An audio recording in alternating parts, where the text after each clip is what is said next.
Aujourd'hui, on parle de storytelling. Si tu veux qu'on se souvienne de toi, le storytelling, c'est la clé. Peut-être que tu crois que c'est une histoire de talent. Faux! Oui, Barack Obama, Steve Jobs ou Joan Rowling sont d'excellents storytellers. Harry Potter. Mais toi aussi, tu peux l'être. Tout ce qu'il te faut, c'est un processus simple qui te permet de créer ton histoire du début à la fin. Donc dans cette vidéo, tu vas découvrir les 5 étapes essentielles pour créer une histoire captivante. Même si tu n'es pas un écrivain. Et si tu restes jusqu'à la fin, je te garantis que tu pourras transformer une simple idée en une histoire inoubliable. Moi c'est Louis, j'ai donné des centaines de présentations, des bonnes, des moins bonnes, des carrément nulles. Et tout ce que je partage ici, je l'ai testé dans ma vie. Alors c'est parti.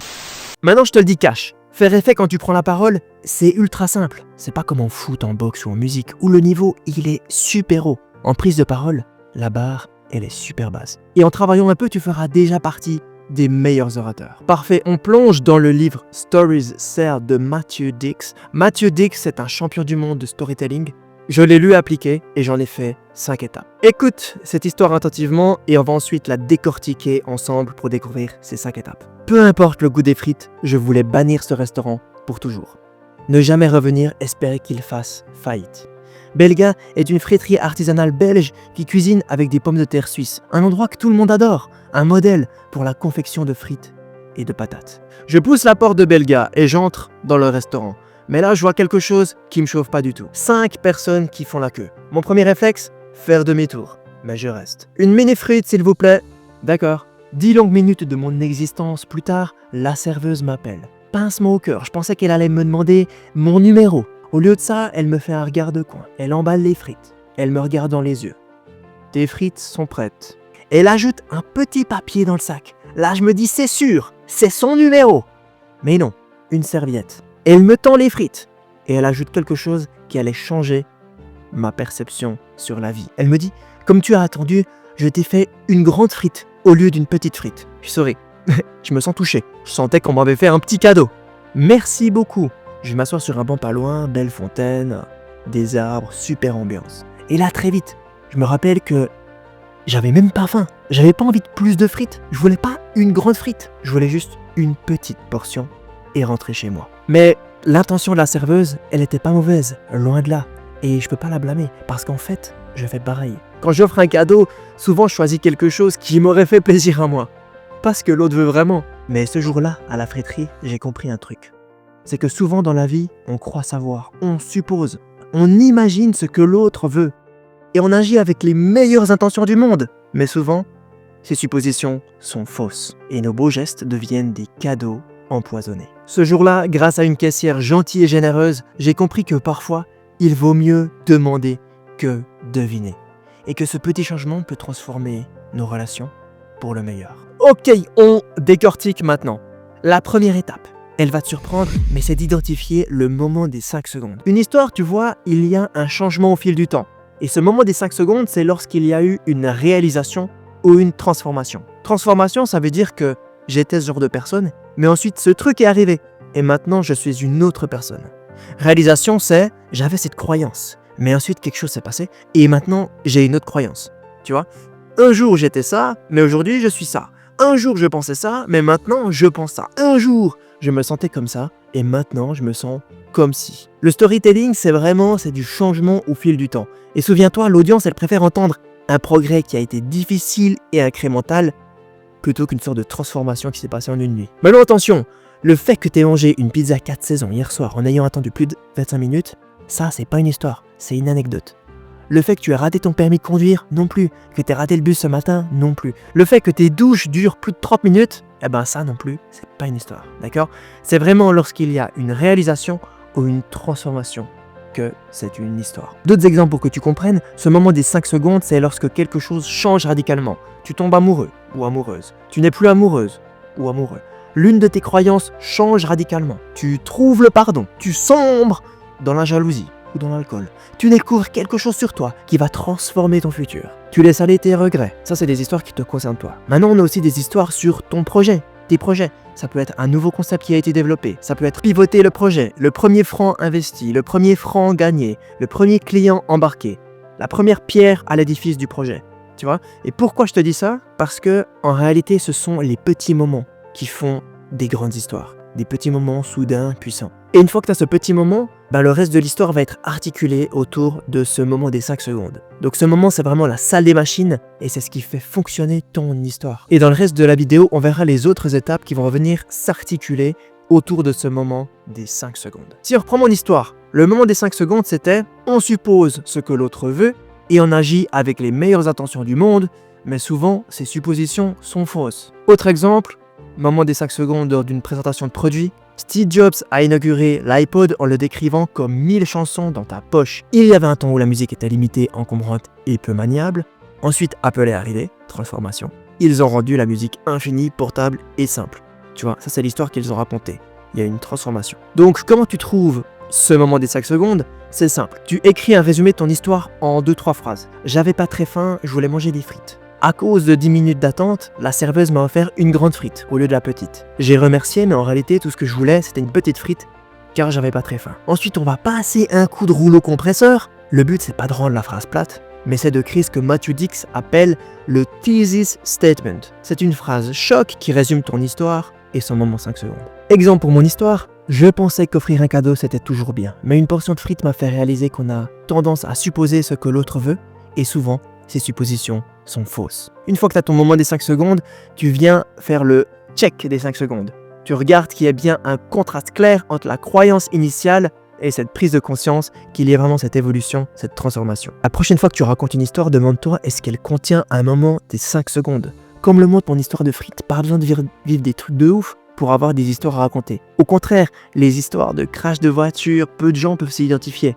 Mais les histoires simples, de se sentir seul, perdu ou oublié, on peut tous s'y identifier. Donc une histoire, elle doit avoir ce moment des 5 secondes et si tu l'as pas, t'as pas d'histoire. Bien, on passe à la deuxième étape. La deuxième étape, c'est là où beaucoup de gens se ratent. La deuxième étape, c'est le cadre de ton histoire. T'as déjà entendu une histoire où tu t'es dit je vois pas en quoi cette partie permet de m'aider de comprendre. On aurait pu l'enlever. La raison pour laquelle tu te dis ça, c'est simple. L'histoire a été mal cadrée.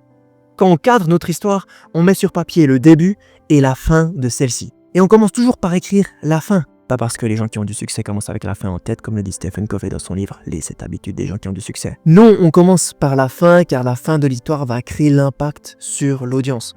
Pour identifier où l'histoire se termine, tu reprends ce moment des 5 secondes. Petit rappel, sans lui, tu n'as pas d'histoire. Et pour savoir où commence l'histoire, demande-toi quel est l'opposé de ce moment des 5 secondes. Exemple, si ton moment des 5 secondes, il est sous la pluie, commence quand il fait beau.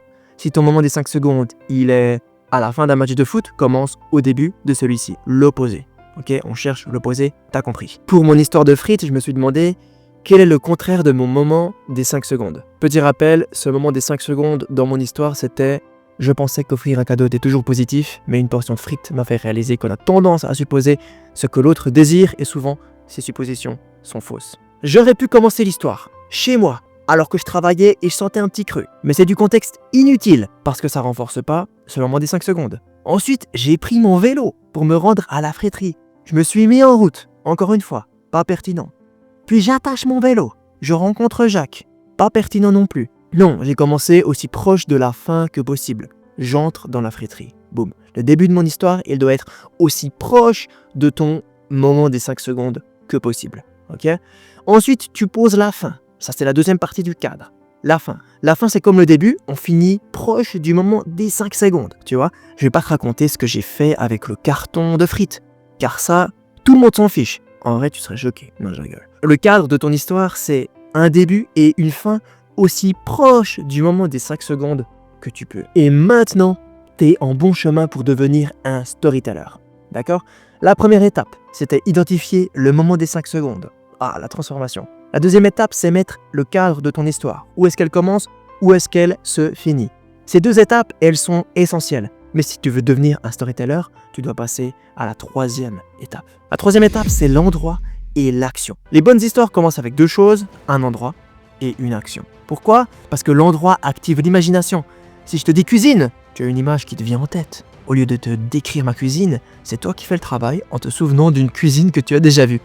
L'endroit active l'imagination. L'autre élément, c'est l'action. L'action, ça peut être debout, assis, marcher, courir, plonger. La prochaine fois que tu regardes un film, tu verras qu'il commence toujours dans l'action. Un personnage important qui marche, qui court, qui conduit, qui tombe, qui nage, qui prépare un tiramisu, mon dessert préféré, dans sa cuisine. Et là tu te dis mais pourquoi commencer dans l'action? Car l'action donne un élan à ton histoire. La plupart des gens, ils racontent des histoires plates, qui sont immobiles. Ton audience, elle souhaite entendre une histoire qui bouge, qui a de l'élan et qui va quelque part. Tu vois, de l'action. Donc notre troisième étape, tu commences ton histoire avec un endroit et une action. Par exemple, j'étais dans ma cuisine en train d'ouvrir une mystérieuse lettre. T'as entendu cette mystérieuse lettre? On veut aussi commencer notre histoire avec du suspense. C'est justement le sujet de notre quatrième étape. Étape numéro 4, l'éléphant. Selon Matthew Dix, et je t'avoue que depuis que j'ai testé, je suis totalement d'accord avec ça, chaque histoire doit avoir un éléphant. Un éléphant, c'est grand, c'est imposant. Quand on le voit,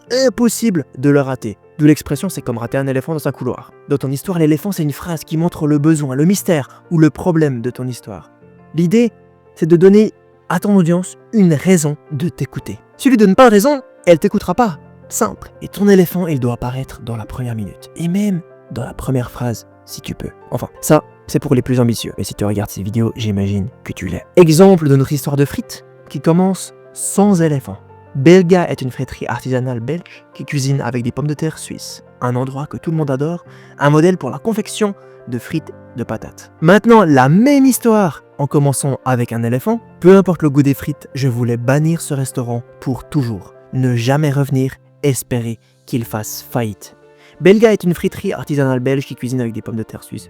Dans le deuxième exemple, tu te dis, mais pourquoi voulait-il bannir ce restaurant? Maintenant, tu es en train de deviner, tu es en train de te poser des questions, tu es en train de faire des hypothèses. Peut-être même que tu t'inquiètes. Ça, c'est un éléphant. Maintenant, cet éléphant, il est de couleur grise. Et si tu veux que ton histoire soit bonne, ton job, c'est de faire passer l'éléphant de gris à rose. Je t'explique. Tu tricks ton audience en peignant ton éléphant d'une autre couleur. C'est une stratégie de storytelling high level, Champions League, tu vois. Je leur fais croire qu'on va prendre un chemin, puis en fait non, pouf, il s'agit d'un autre chemin. Quand t'as entendu le début de mon histoire, tu t'es dit sûrement, si je veux bannir ce restaurant, c'est à cause de la qualité de la nourriture, le service odieux ou de la facture encore plus salée que les plats ingurgités. Ça, c'est un éléphant gris. Mais je vais remettre un petit coup de peinture, je peins l'éléphant en rose, et là je t'oriente sur un autre chemin. Je te montre que c'est pas une histoire de frites dégueulasses. Non, c'est une leçon de vie que 22 frites de trop m'ont enseigné. On suppose ce que les autres veulent, sans leur demander, et souvent ces suppositions sont fausses. On passe de friterie à philosophie, tu vois. On peint l'éléphant de gris à rose. Ça va, tu digères. Donc jusqu'à maintenant, tu as identifié ton moment des 5 secondes, t'as mis le cadre de ton histoire, t'as commencé dans l'action et, avec un endroit, puis t'as fait apparaître un éléphant. Durant l'histoire, ce que tu veux éviter, c'est que le suspense retombe à zéro. Donc la 5e étape, c'est l'enjeu. Les enjeux, c'est ce qui rend ton histoire croquante. Les enjeux, c'est la raison pour laquelle le foot est un sport ultra populaire. On ne sait pas qui va gagner et il y a du suspense. Plus les enjeux sont élevés, plus on aura envie de t'écouter. Dans notre histoire, les enjeux répondent à des questions comme qu'est-ce que le storyteller veut? Qui est en danger? Que va-t-il se passer? Rappelle-toi mon histoire de frites. Dès que j'ai prononcé mon éléphant au début, tu souhaitais savoir la suite de l'histoire. Donc l'éléphant c'est un enjeu, tu l'as maintenant compris. Voici 3 autres enjeux que j'ai testés. 1. Ce que Matthew Dix appelle le backpack, le sac à dos. Ici tu nourris l'anticipation de l'audience, avec des petites phrases qui disent ce que tu vas faire. Par exemple, dès qu'elle arrive, je sauterai par la fenêtre. Ici je te dis ce qui va se passer avant même que ça se passe. C'est la technique utilisée dans le film Ocean 11. Les personnes qui regardent le film savent que les voleurs vont piller le casino, et donc ils ressentent les mêmes peurs, les mêmes inquiétudes et le même suspense. Deuxième technique d'enjeu, les miettes de pain. Tu donnes quelques miettes à ton audience, mais tu leur donnes pas le pain. Exemple, j'avais pas encore trouvé la solution, mais j'avais un plan. Là je te dis que j'ai un plan, les miettes de pain, mais tu sais pas quel est le plan, le pain. Le 3e enjeu, ça je l'adore. C'est quelque chose que j'utilise tout le temps au quotidien. C'est le sablier. Ici tu laisses l'audience saliver. Tu la fais patienter avec des phrases comme « Lisa s'arrête, elle me regarde dans les yeux et sourit. Puis il me dit « Ta. Mets de l'enjeu dans ton histoire. » Bien, dans cette vidéo, tu vas découvrir les 5 étapes pour créer une histoire dont les autres vont se rappeler. 1. Le moment des 5 secondes, le cadre, l'endroit et l'action, l'éléphant et les enjeux. Ces 5 étapes, c'est le squelette de l'histoire. Et ça suffit pour faire mieux que 90% des gens. Maintenant, si tu veux devenir un storyteller d'exception pour pouvoir vendre tes produits, motiver tes équipes ou devenir un excellent orateur, j'ai pensé faire une partie 2 pour cette vidéo où je détaille les prochaines étapes. Alors, écris en commentaire si tu veux que cette partie 2 voie le jour, comme ça je sais que t'es intéressé. Et s'il y a assez de commentaires, peut-être que je ferai cette vidéo. Maintenant, je te mets au défi d'écrire 2 petites histoires cette semaine. Parce que on se souvient pas des chiffres de ta présentation, ni de ta présentation d'ailleurs. On se souvient de tes histoires. Parce que les histoires produisent 3 types d'hormones dans les cerveaux qui t'écoutent. La dopamine, qui enclenche la concentration, la motivation et la mémoire. L'ocytocine, où il y a ce sentiment de générosité, de confiance et de lien, ce qu'on appelle le bonding. Et 3, les endorphines. Les endorphines, elles réduisent le stress et elles augmentent le bien-être. Et je vais finir sur ça. Steve Jobs disait « La personne la plus puissante au monde est le storyteller ». Je suis convaincu que c'est faux. La personne la plus puissante au monde, c'est celle qui raconte les plus belles histoires. Ciao.